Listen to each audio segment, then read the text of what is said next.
हो, काय सांगणार आहे? यंदाच्या सरकारला बहुमत मिळालं, मात्र मंत्रिमंडळ खातेवाटपाला उशीर झाला. त्याच्यानंतर मंत्रिमंडळ विस्ताराला उशीर झाला.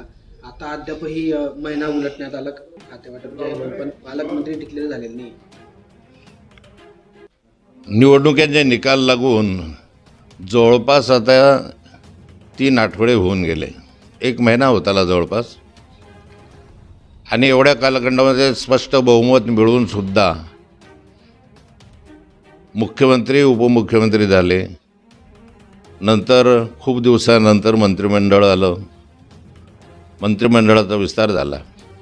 नंतर काही दिवसानंतर खातेवाटप झालं. आता खातेवाटप झाल्यानंतरही अनेकांनी पदभार घेतला नाही. त्याबरोबर आता पालकमंत्री नाही. त्यामुळे आता DPDC नाही तर जिल्ह्यामध्ये कोणत्याही समित्या ज्या असतात तालुका स्तरावर जिल्हा स्तरावर त्या समित्या नाही. म्हणजे मला वाटतं 5 वर्ष याच्यामध्येच जातील की आता या समित्या होणार नाहीत किंवा वेळच मिळणार नाही.